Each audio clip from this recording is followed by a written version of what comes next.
morning, everyone. Happy Friday. Oh, we made it. So I made 2 videos actually this week, but I was so exhausted, and the way I felt about them wasn't good, so I just deleted them. I couldn't even tell you what the topics were. That's how exhausted I was. However, I'm still exhausted. I'm so tired because I'm working a lot. But today I want to, or I'm going to talk about, well, I was torn between intent.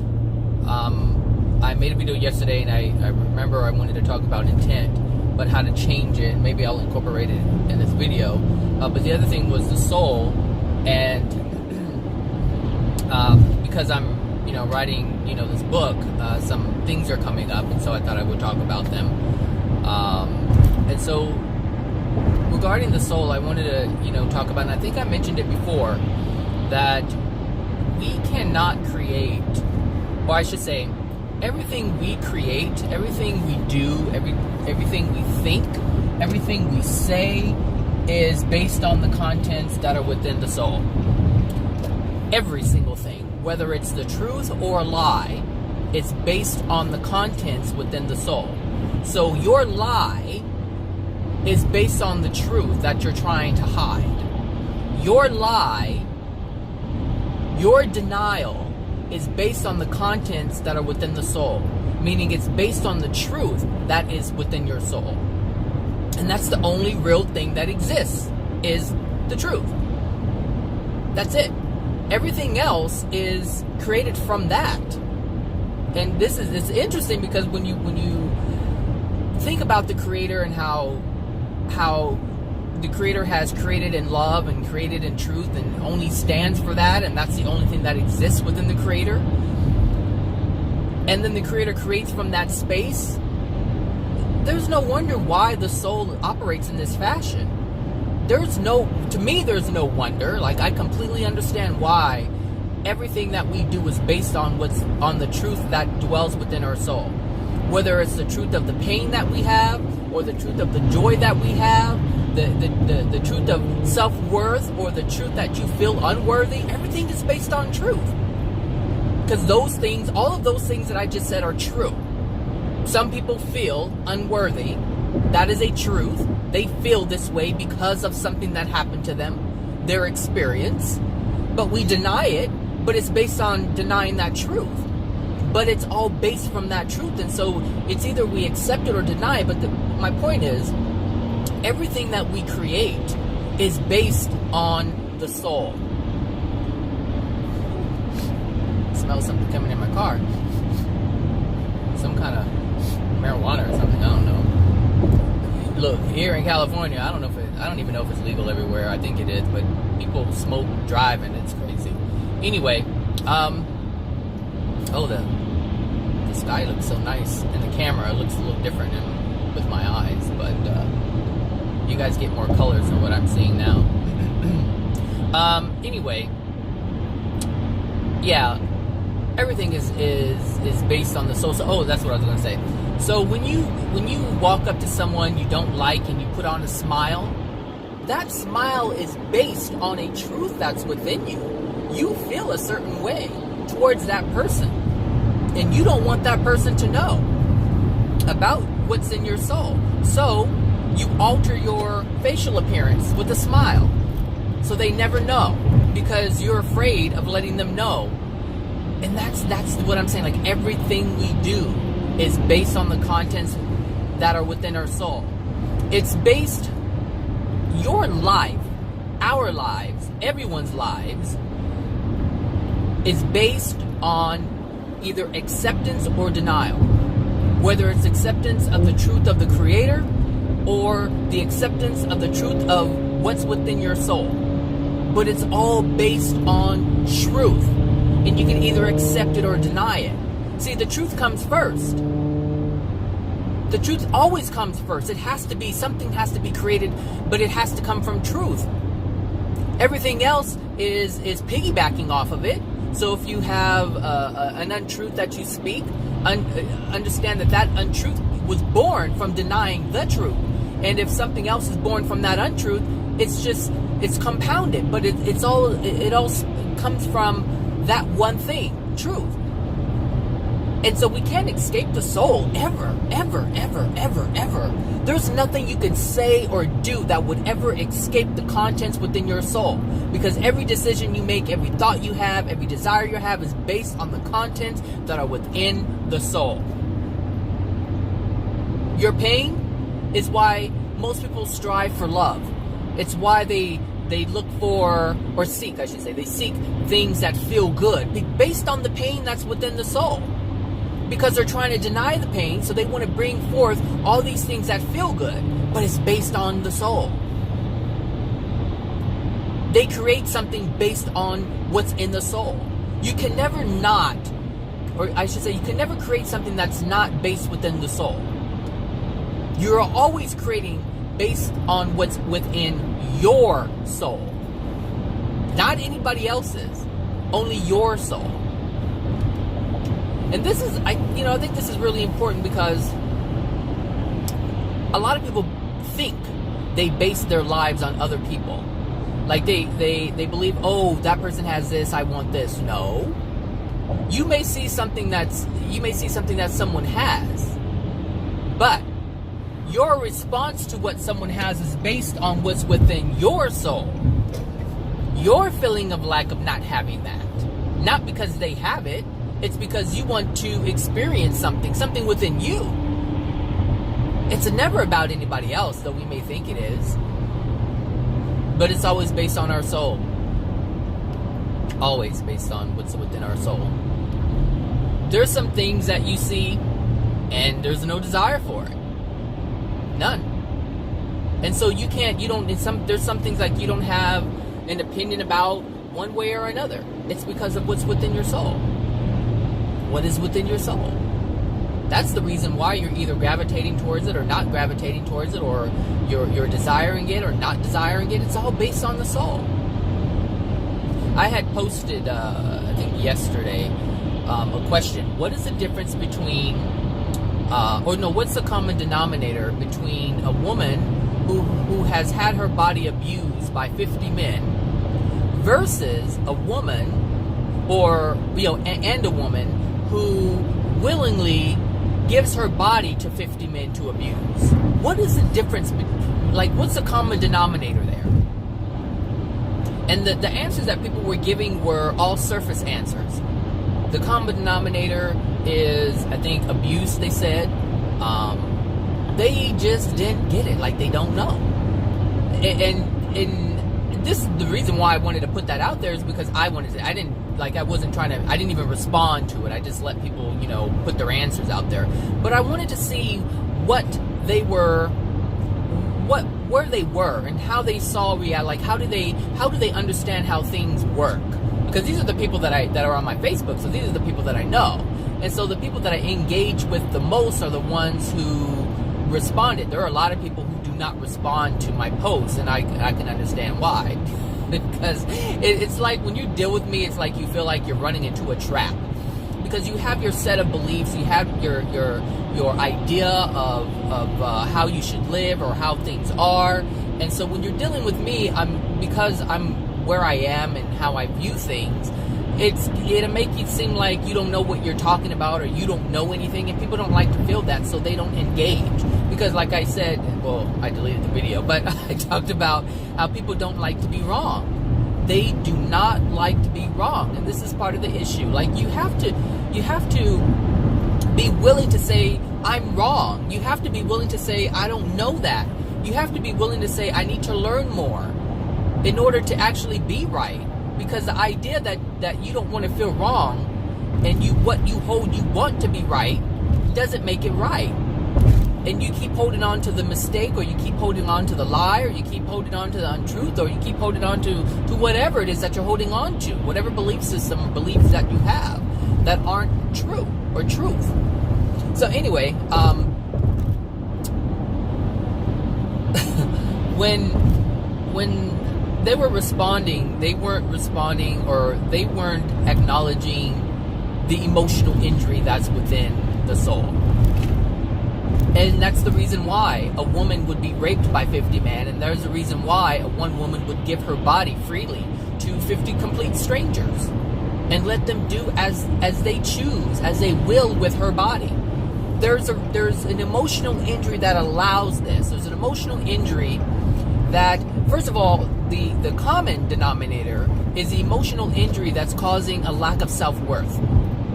Because whether you're willingly allowing your body to be abused, or the law of attraction is bringing someone to you to abuse you so that it can bring up the feeling of the lack of self-worth, it's all the same. Now, it manifests differently because we have so many different variations variations of, or I should say, a very mixture of emotional injuries of various intensities.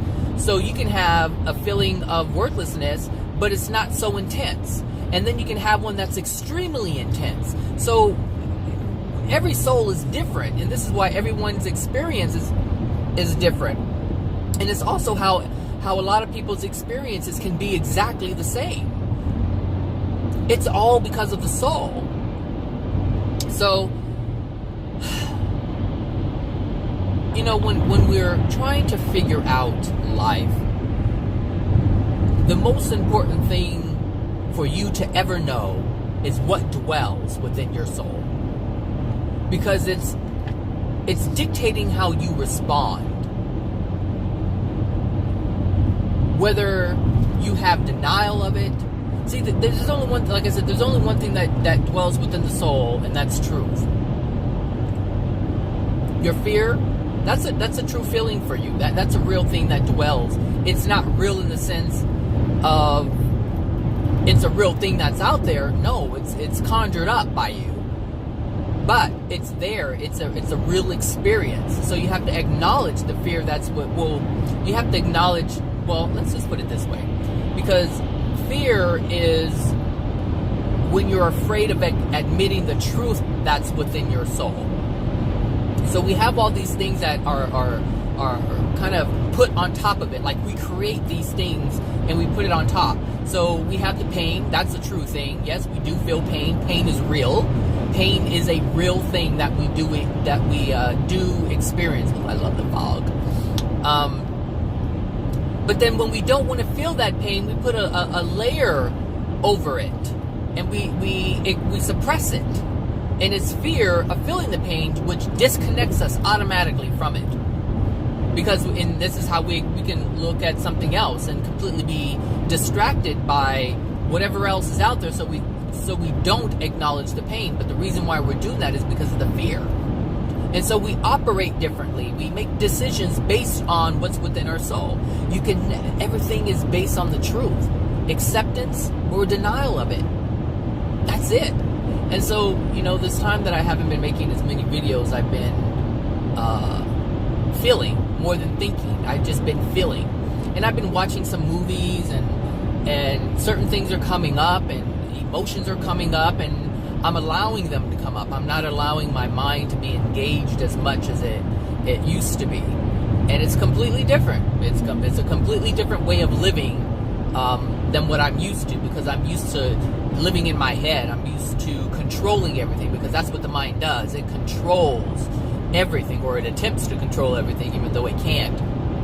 But it believes it can. It truly believes that it can. And so I've been feeling a lot of things, and things that have been coming up that, like, I guess I can say I have been, like, watching movies and different things, and I'm allowing myself to just be relaxed but engaged.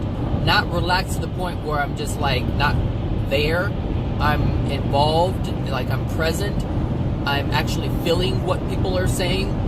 And because I'm feeling what people are saying, I'm getting a natural response, or I'm giving off a natural response. I'm responding to it as just responding to it. And it's really interesting, the things that I'm responding to. Like, certain things bring up emotions and certain things don't. I'm like, and, you know, I think about it a little bit.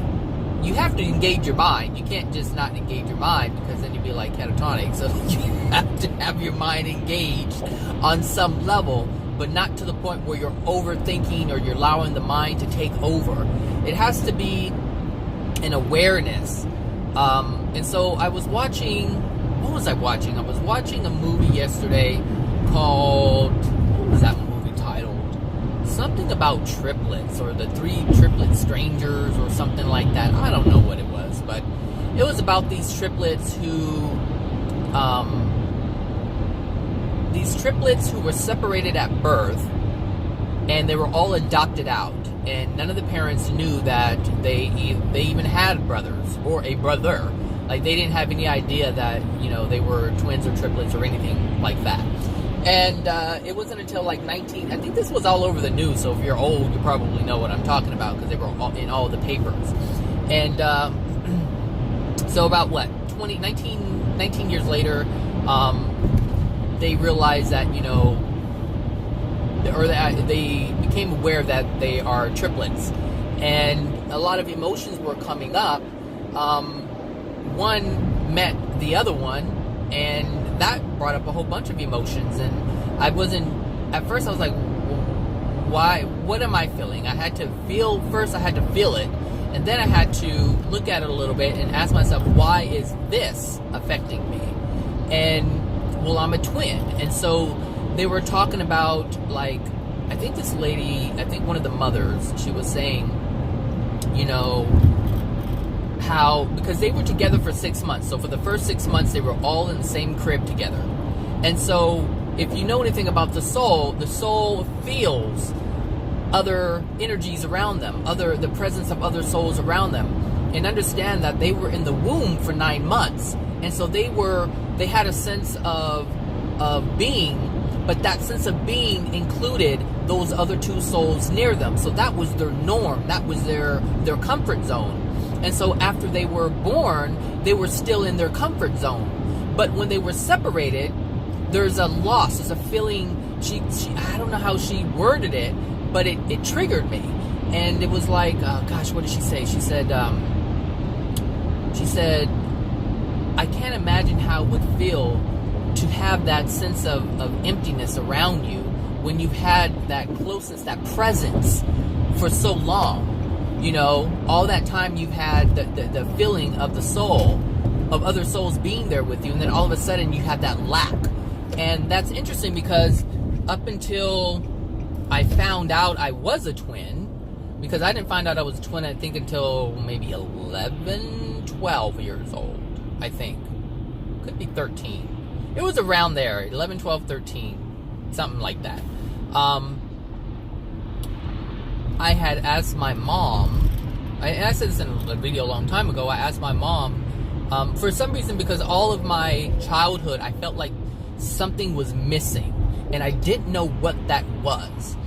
I just felt something was missing, like I felt the sense of having another sibling. And I didn't know why. I didn't know anything about, I don't know. I just didn't know. I was young. I was too young to know, you know, about this stuff. So I just knew that there was a sense of lack. There was a feeling of lack that was present. And I always felt like something was missing in my life, and I couldn't figure that out. I just felt so alone. That's the feeling that I had, was a feeling of being alone. And I just kept having that feeling. And I asked my mom, because I didn't grow up with my father, I always thought, I had this feeling that my dad, I had a feeling that I had a brother and a sister, or a twin of some sort, and my dad took one and my mom took one when they separated. Like, that's what was going on in my mind, because that's the only way I could come to understand, or not come to understand, but make sense of what I was feeling. Like, because I knew the feeling that I was feeling was real. I knew it was present, and I was for sure, like I was certain about this. And so I just had to come up with something in order to fill in the gaps. And this is interesting, because I put it I put it in the video that I made yesterday that I deleted. When are not certain, or when we are unsure about something, we tend to put things in the holes where the gaps are. Wherever the gaps are, we tend to put something in there in order for it to make sense. Even whether or not it's true or false, that's irrelevant. We have to have something in there in order to see the picture. We do not like looking, it's like looking at a puzzle and the pieces are not, they're not there, and you have like this, it could be just one piece that is not there, and it would just irritate the hell out of you until you put something there. It doesn't matter whether you put a glass on top of that piece, but it must appear complete. And if we don't have that, we force something in there. We force it in there. And so that's what I did as a child, is I forced this explanation into my understanding, so that I would have a clear picture as to what, why I was feeling this way. And for years I thought that my dad had the other one of me, because I had a feeling there was another one of me. And like I said, I can't explain it. I don't know why. Well, now I know why. I know why my soul felt that, because it knew that. And my spirit guides also knew this, and my guardian, they also know of this. So the feelings that I was getting was, or the messages, or whatever you want to call it, the intuition, it was coming to me, and it was coming to me strong. And so I asked my mother, I was like, I said, am I a twin? And she looked at me and she's like, why do you ask that? She goes, why do you ask me that? And I said, I don't know. I just feel like I have another brother or a sister. And it's funny because I'm getting emotional all over again. And she said yes. And, but it didn't make it because my mother had miscarried. And so she didn't know. I asked if it was a boy or a girl, and she didn't know because she miscarried so early on in her pregnancy. The fetus wasn't developed yet, so there was no way of telling whether it was a male or female or whatever, boy or girl. But the answer was given to me, and so that satisfied a whole bunch of things. Like, I didn't have that feeling. I still have the feeling of, well, it wasn't as intense, I can say that. It wasn't as intense because I had received the truth. Like, I knew that, yes, there was another one. Now, I just thought it died. I knew that, souls don't die, and the spirit body, or, all that stuff. I didn't know any of that stuff. So I just thought, oh, okay, no longer here. And so there wasn't this desire to find, like there was before. And I think that's why it was so strong, and why I asked, because I wanted to get to know or meet the other half of me. Well, technically not the other half of me, because that's not my soulmate, but my sibling. And so when she told me that, it just kind of put me at ease, because it was like, okay, I don't have to look for something because there's nothing to look for. And I already know that, yes, there was. And so that explained the feelings that I was having. Now, how I came to terms with this at 13 or 11 or however old I was, I don't know. But I know it put me at ease. But it explained the sense of loss, or the lack that I was feeling during my whole childhood, because I felt so alone, like something was missing. And I didn't care who I was with or what kids I was playing with. There was just no sense of satisfaction in that, because it just felt like something was always missing. So I don't know how I got on that subject. How did I get on that subject? Filling in the gaps. Let me get some of this Colombian coffee. Something told me to turn there, but I'm just going to keep going because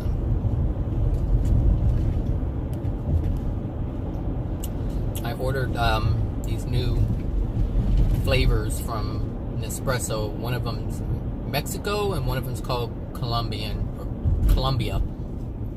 One of them's from Mexico. I don't know. I think that's what it's called, Mexico, and the other one's called Colombia. I like the Mexican one. The Mexican one was really, it was smooth. This one is has a little. It's smooth, but it has a little kick at the end. I think it's a little bit more bitter than the Mexico one. Anyway, so yeah. Anyway, the contents within it, I can even link it to that. The contents within my soul, like my soul knew something that my mind did not, and that dictated how I felt. It prompted the question that I asked my mother. Like, it was everything that was within my soul. Your soul knows so much more than your mind does. And the mind, is really, it doesn't want to feel any pain. And the thing is, it's not the mind that's feeling the pain. It's not the mind. It's the soul that's feeling the pain. So I don't know about that one. Why the mind would want to, because it's not the mind, it's you. You are the soul. You don't want to feel the pain, so you use the mind to create diversions and distractions, because that's what it is. So it's not the mind, it's we are using the mind to hide ourselves from ourselves. That's the best way to put it, I think. But what I've been noticing is that that's how I got on it. I've been feeling more, and there are some things that I was watching about, like I've been watching some slave movies, and the reason why I've been watching slave movies is because I'm black, and because I'm black, I have the emotional injuries from my ancestors, and and though I wasn't a slave, there are some things that happen in my life, and it happens in the lives of many who have ancestors who have been enslaved, and so I know that there's emotional injuries that I have been passed down that are not from my personal experiences, and so I can't just say, oh, well, I remember experiencing this, so let me get rid of this emotional injury. I can't look at it like that, because that would be deceiving my own self. Because I know that emotional injuries are passed down from generation to generation. If that previous generation did not deal with it, it has to flow over to the next. It has to. And so I know I have emotional injuries that date back hundreds of years. And so I was looking at the slave movies, and there were some moments where I'm looking at it and I'm not being affected, and then there's some things where I am being affected, and I was like, I have to let this out, because even though I know I haven't consciously in my existence being here within these 41 years, I have never experienced that, but the pain of my ancestors dwell within me, and I had to let that stuff out. And it was coming out, and I was just looking at, like, I was allowing myself to process it, but at the same time, I was looking at myself like, whoa, like this stuff is really in there, and it's not even mine, but it's mine. Like I can't say, oh, it's not my problem. It is my problem, because it's in me. It's in me. Now, I don't plan on having kids, so it doesn't make any difference in terms of me passing it on to someone else, but it does, because it matters when certain situations come up, because of the law of attraction and the way it works. There are going to be some situations that come up that will be based on those emotional injuries that I got from my African ancestors, the Africans that were enslaved. So I'll have to experience it. Even I can say, hey, that stuff didn't happen to me. That happened to 300 or 400 years ago. Yeah, it may have happened, but the law of attraction is going to bring me an experience based on that emotional injury that was given to me, to make me feel what they didn't, or make me feel and process and experience. Let me start that over. To allow me, to really force me into feeling or experiencing a feeling so that I can release it. So that's going to come up. This is why people are still experiencing racism right now. And, oh gosh, when I look at, black people today, and they just want to freaking deny everything. Everything they want to deny. I mean, they're just, because they have so much pain. Like, I understand why they want to deny everything, but they're not helping themselves, and they're so in this mode of denial. They're not willing to accept anything. Like, they want to deny all pain whatsoever. And you to ask, well, ain't nothing wrong. I'm good. And that's just the thing, And so I look at that, I see that, and I'm like, I don't want to be that. Number one, I know how it feels to hold something in and not get rid of it. But now, because I'm in the place where I am now, it's uncomfortable to even know about it and live it. And so this is why I'm desiring to get rid of it. I'm allowing myself to feel the things that I obviously suppressed for the majority of my life. But now, because I understand it, it's like what people think isn't as important as me releasing the things. As we continue to care about what other people think, we don't make the decisions that are right for us. We make the decisions that we believe are going to look the best to other people. What's going to be accepted by other people. And this is what we have to change. And so I'm moving more in a direction where I don't care what anybody thinks. I'm not interested in what anybody's doing right now, because I'm Team Zach right now. Like, I'm focused on what I'm doing in my life. I understand what everybody else is doing in their life is based on them. It has nothing to do with me unless I involve myself, and I don't have any control over what any other person does. Therefore, it makes no sense for me to involve myself in anybody else's creation, because I have no control over their creation, nor do I want to have control over anybody else's creation. That's a big one. I don't want control over anybody else's life.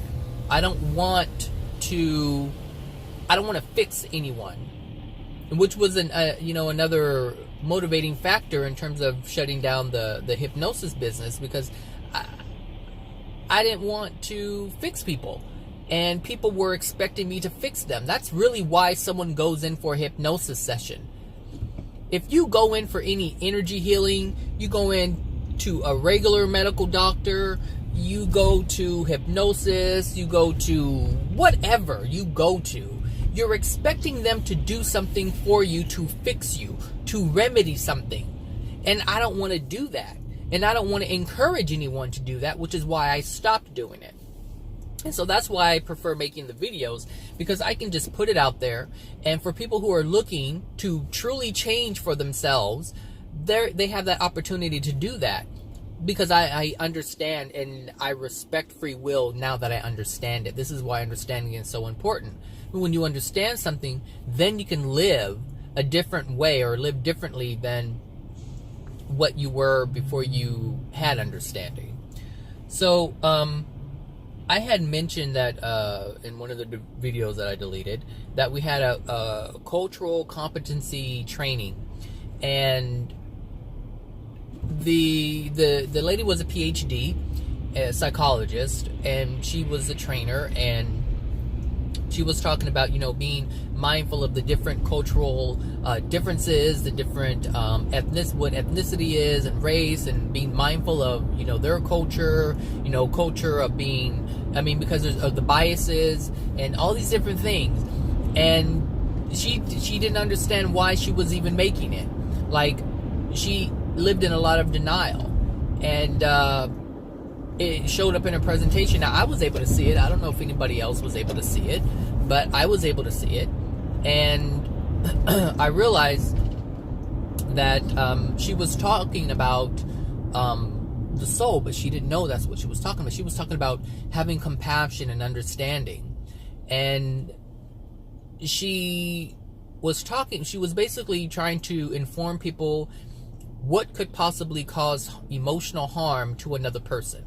What could possibly hurt someone else's feelings if we're not competent of their culture, because they could be doing something And we will look at it and judge it because we're not aware that this is their custom, this is their culture. And if we do something, if we say something and it makes them feel bad, then that's a no-no.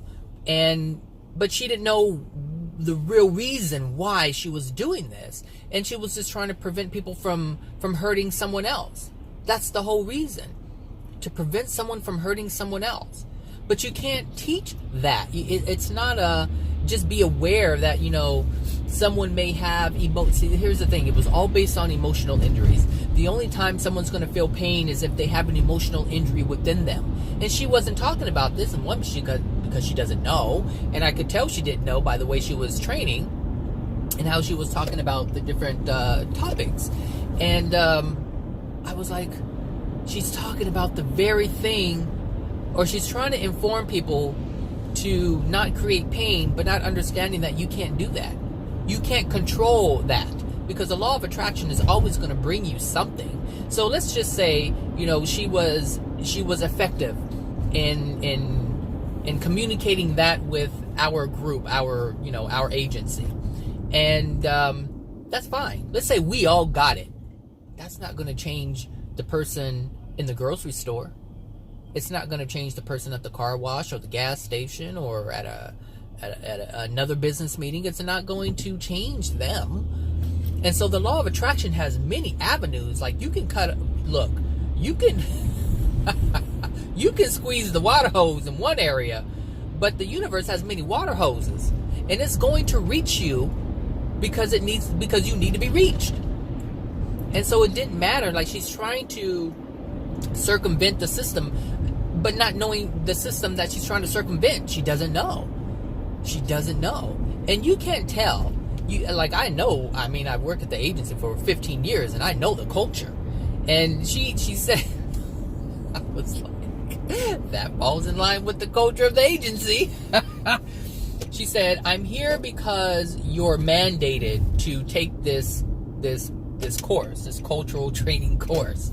And she said the reason why the county is mandating, because we're a private organization, she said the reason why you're being mandated is because, she goes, the only time they call me is when the clients in the area, call them within the patients, when they're not getting their needs met, that's when they call me to have this conversation and training with you so that you can be more culturally competent.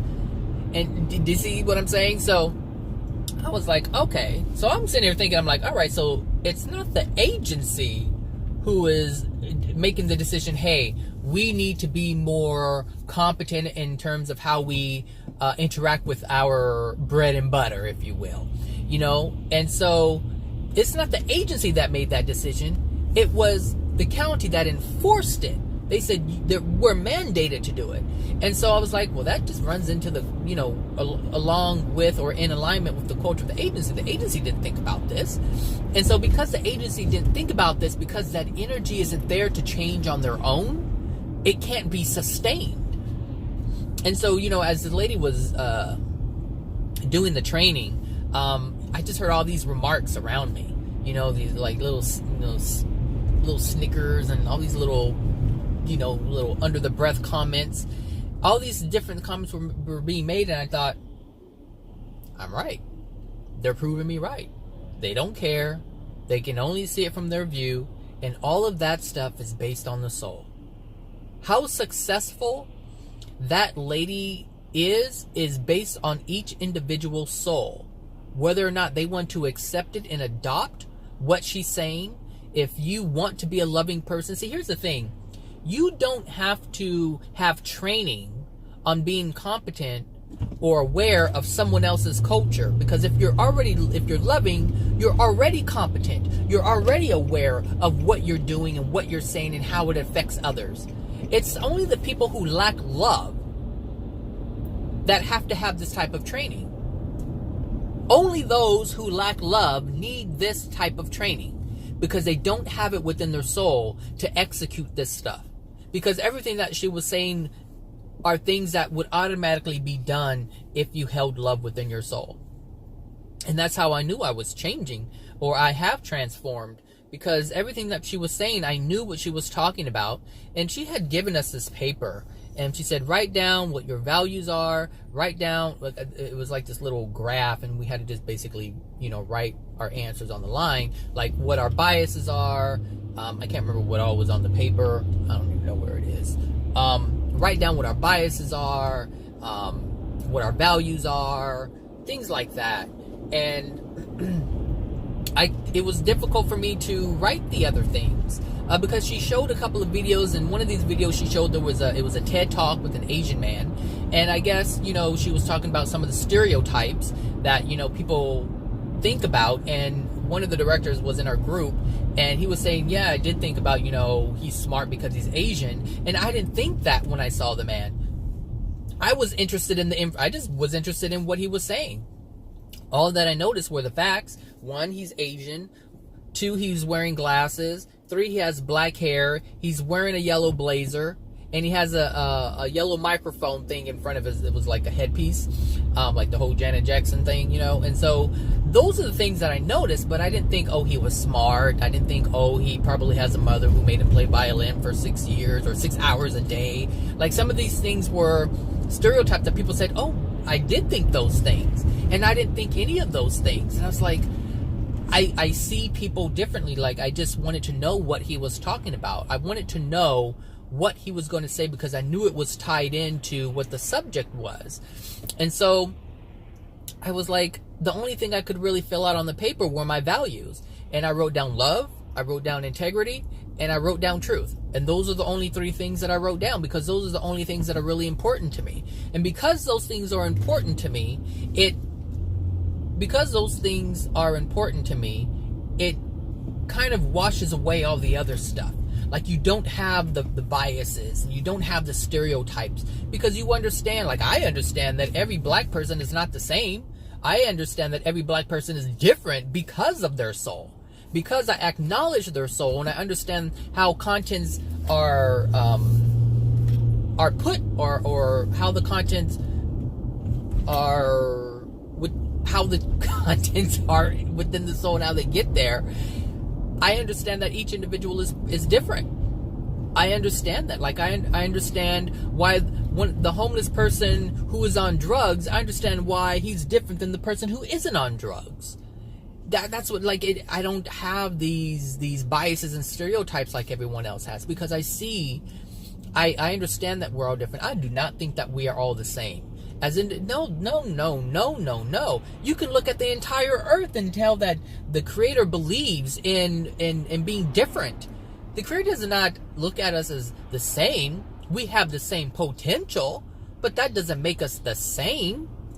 Because even in the celestial kingdom, all celestial beings are not the same. Some have more love than others. Some have more experiences than others.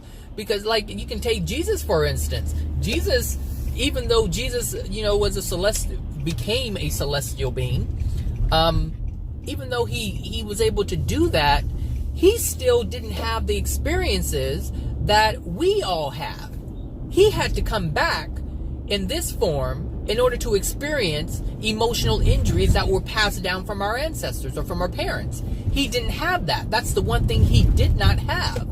So even at that, no, we're not all the same. We're all different. And he wanted to experience something that he did not experience before. So anyway, this video has come to an end. But everything is based on your soul. Every decision that you make is based on your soul, whether it's a truth or falsehood. And if you can recognize that, you may be more inclined to acknowledge some of the things that are within your soul. Because at this point, we deny a lot of the things that are within our soul.